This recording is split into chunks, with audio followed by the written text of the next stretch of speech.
So the procedural learning is mostly concerned about this case, where you try to explain an event in terms of own operations.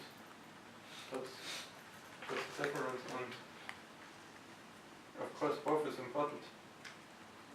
But we do not want most resources to be spent for options that are not really helpful for the system. This is where we currently have both the operation spec and the event spec. And yeah, this kind of treatment is similar in a sense like what they call inductive bias in machine learning. That is, we kind of like gave a certain type of conclusion a special favor. So even though it can be derived, we make such a structure to make it more likely to be produced, or kind of like guide the inference to a certain direction. Which at the very beginning we haven't tried much. It's just more and more we know what we want or what the system should want. And then that's good. And this clearly makes the system more efficient. But at the same time, we want to make sure we still allow the other possibility to happen in most of the case, rather than just to narrow it, to make it too narrow. that's true. Yeah. That seems like a compromise where we still allow both kinds of derivations, and on the other hand sieve out all the combinations which we don't want. Yeah, for example, in this case, we say that we don't want the implication with the operation as the predicate, right? We want the operation on the left-hand side, not on the right-hand side. But on the other hand, we still want, say, inheritance relation among the operations, so we can say this operation is a special case of another operation. So in that case, the operation can be a subject and a predicate in that proposition. We will still allow that. That's true. So that's still, yeah, it's not going to force the system to only use the operation on the left-hand side, right? That's true. Okay. It's not fuzzing it, but it's... But it's going to favor this type of conclusion, exactly. which is good, yeah.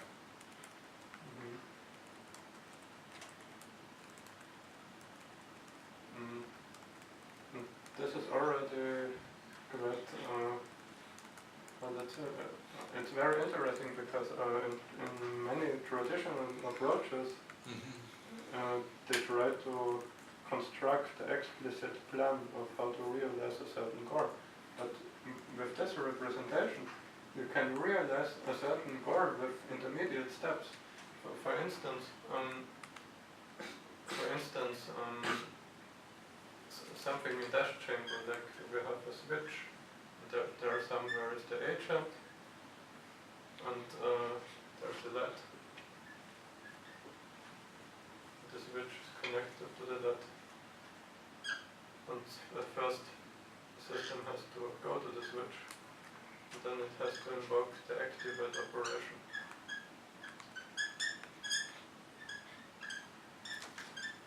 And the interesting thing is that for instance, if the goal is to make the light on, then the plan of how to realize this goal can be described by two such statements. Like if this is the start position, we can describe it as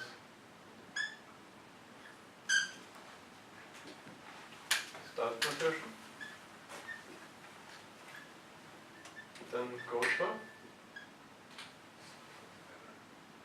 Oh. Oh, thank you.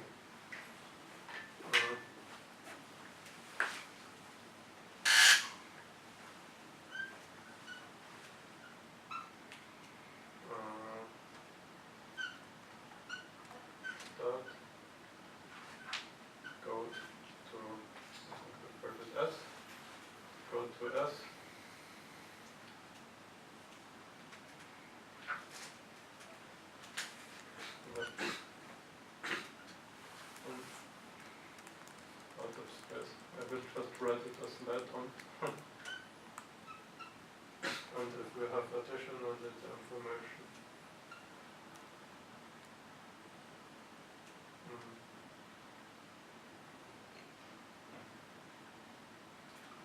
if it's at the position of S and it calls activate.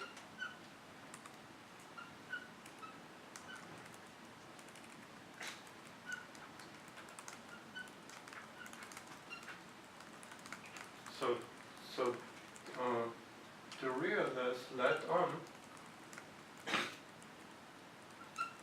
the behavior of the system depends on the current observation. Is it on the start position, or is it at the position of the switch?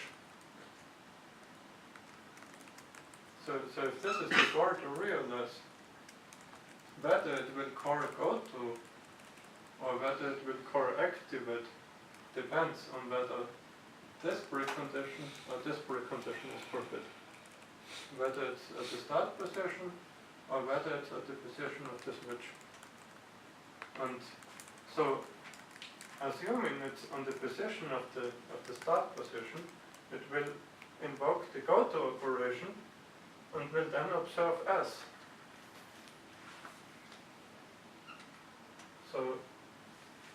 So usually it will first, for instance, if it's here, it will observe the event start, and it knows it has the goal light on, so the precondition is fulfilled.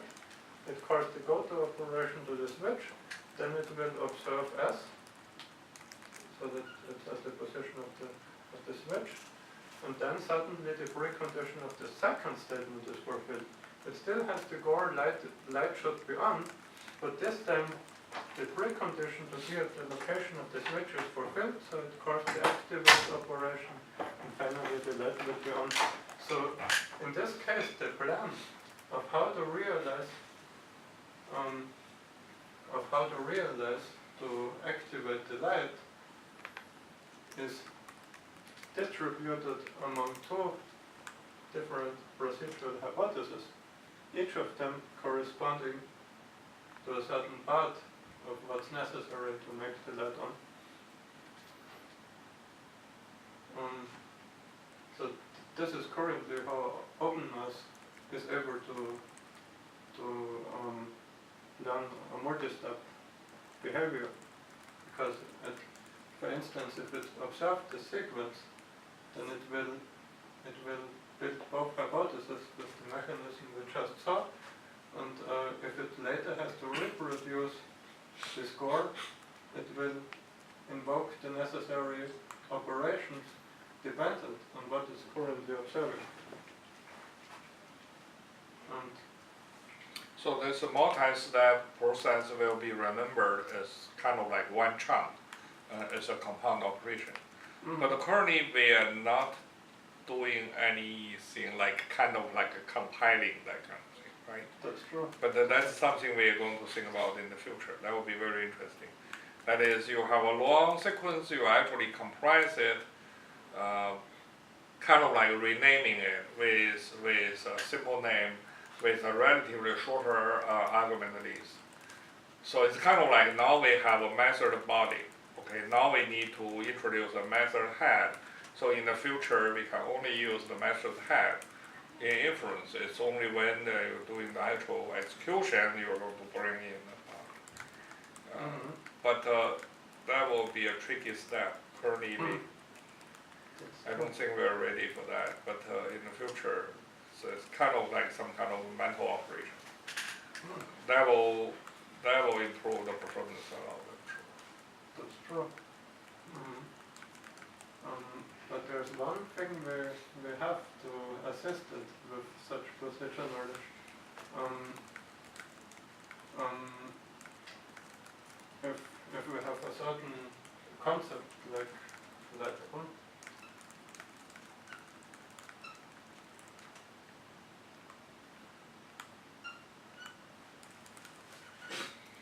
this is the concept. We have something called a precondition flavor.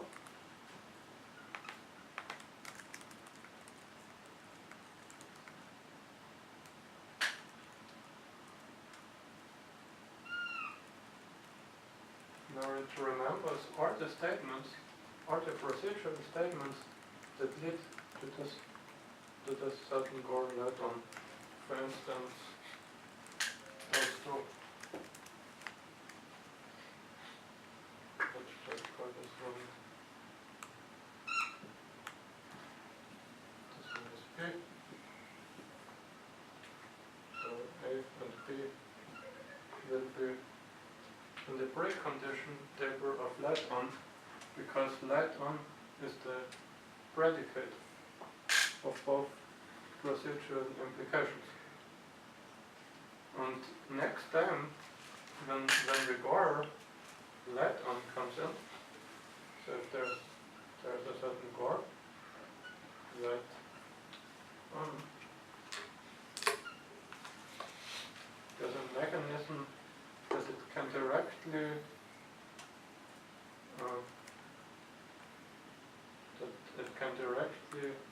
use the precondition which is linked to the highest truth expectation event in event back. So there's a link from event back to the precondition table in the concepts. So basically the idea is for a concept to remember how it can be realized. And so when next time a certain GOR comes into the system, it can memorize a solution to making this GOR true. So it can remember this statement and this statement as a solution of realizing this GOR, and can directly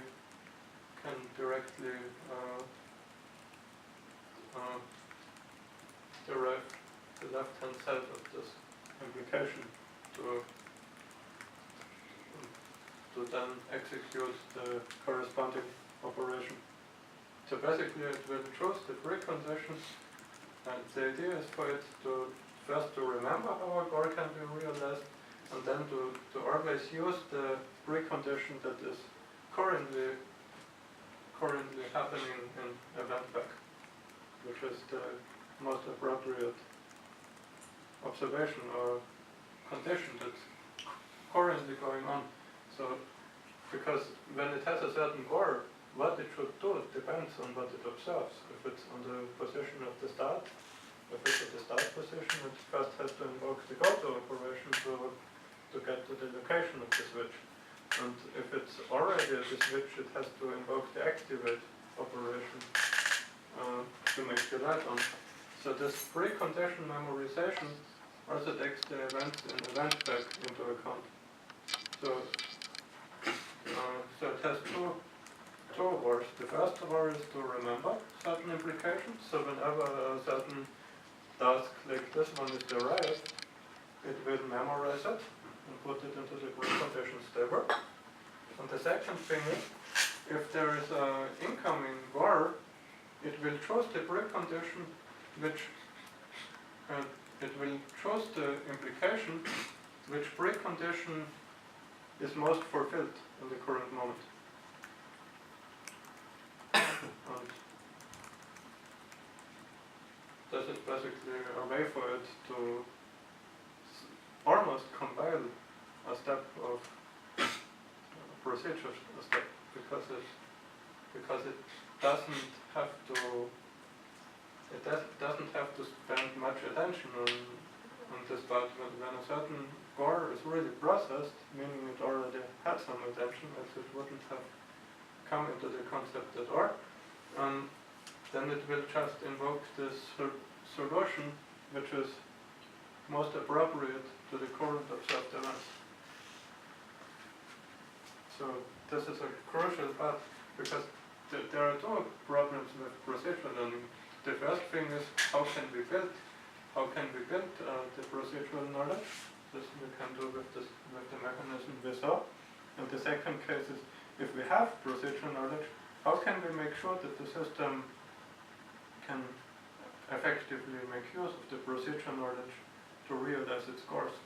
And this is what this precondition memorization is for.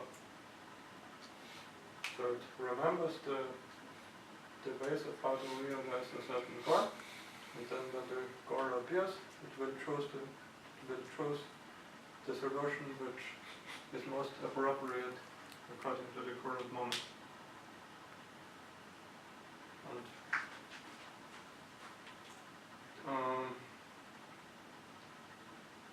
so this is one thing.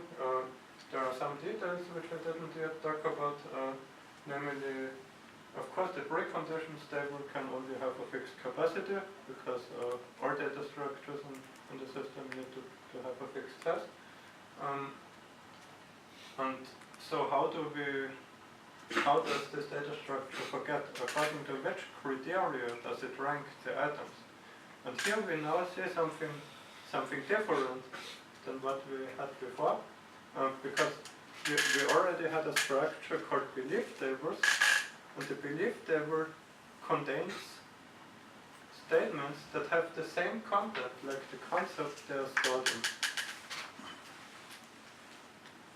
And in the belief table, all the items are ranked by their confidence value. But in the preconditions table, this is not a good idea, because the statements in the preconditions table have different terms. There's one term like that, there's another one like this. There are different ways of how to realize the goal. So it's not a good thing to rank the preconditions according to confidence, because imagine you know how to not realize a certain goal, so you will have a lot of, it might be that you have a lot of statements that have a high confidence but low frequency, and those are not really useful in realizing the goal. On the other hand,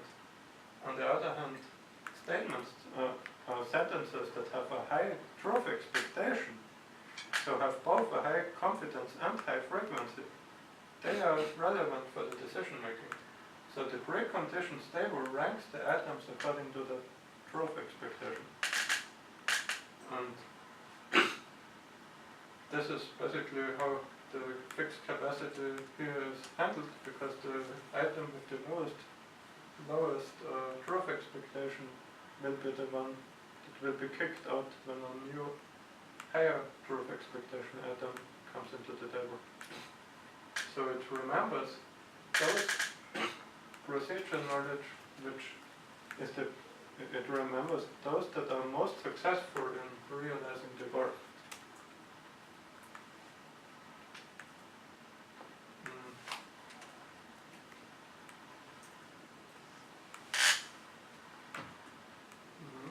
But there is also, of course, there's the open question of how can we combine multiple steps into a single compound operation.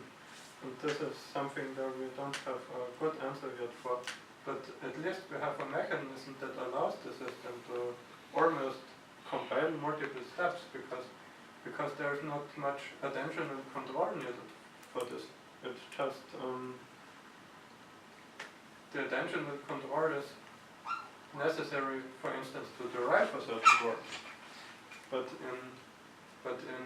when the system already has a solution to it, it doesn't need to think. It's like it can immediately react if it already knows how to realize the goal in a certain situation. And of course, in new situations, this often won't apply, because there might be different observations, like it's at a different location. Then the precondition memorization won't work. Then it has to apply reasoning and compare different events with each other, and probably derive a certain subgoal. So it's still important for the system to derive subgoals in situations where it doesn't already have the full answer to how to realize the goal, which is often the case because the precondition memorization only works for cases that already happened, and that way, like, you already know how to open a door or something like that. So if you're in front of a door, you already know what you have to do to open it. But suddenly there might be some other door which for some reason the usual behavior does not work. Maybe the door is locked. And but even in this case, you usually already done some behavior. Maybe you need to put your key out of the pocket and unlock the door. But there might be other cases where you don't know where the key is, so you have to reason and derive subcourse. What could I do? Maybe I could ask somebody if he has a key or something. This is of course not handled by this mechanism. This precondition memorization only helps to deal with cases that were already observed in the past.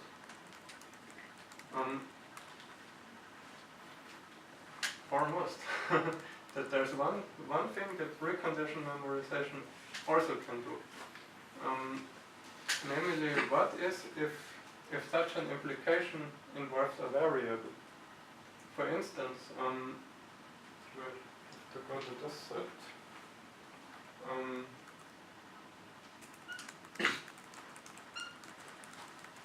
which is some kind of generalized procedure knowledge.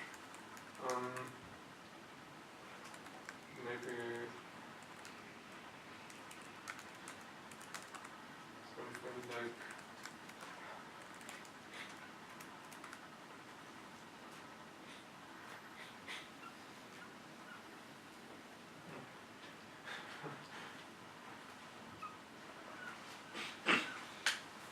if you are at a certain location and you invoke a certain, and for instance, let's keep it simple. Let's for instance say we call the activate operation on the same argument.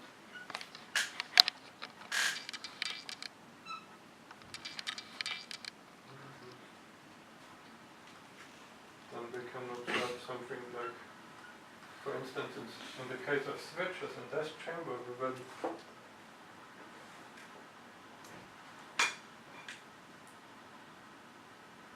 easy to form statements like this. So if the system is at the location of a certain switch, if it's at a certain location and calls the activate operation, then it might be that this certain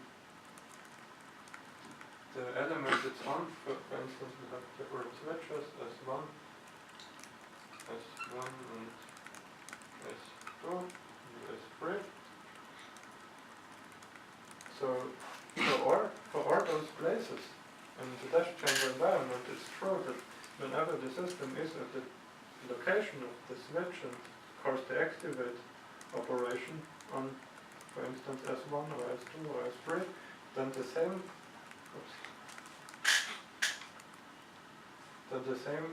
switch will be on. So this is some kind of general procedure knowledge.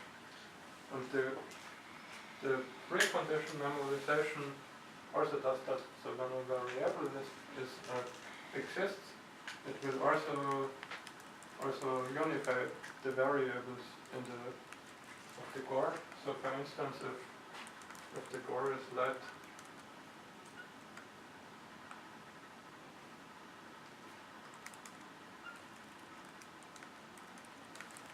and it has, for instance, observed the following, like 1 at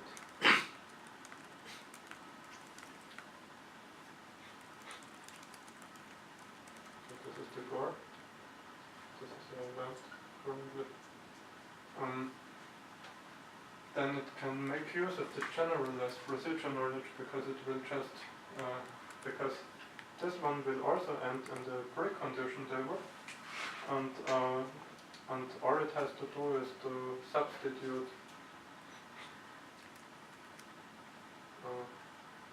let's write it different notation or something like that. So it just has to unify the variable. This is the core, this is the procedure knowledge in the precondition table. So it only needs to substitute the independent variable with let 1, and then it also knows what to check for the precondition table,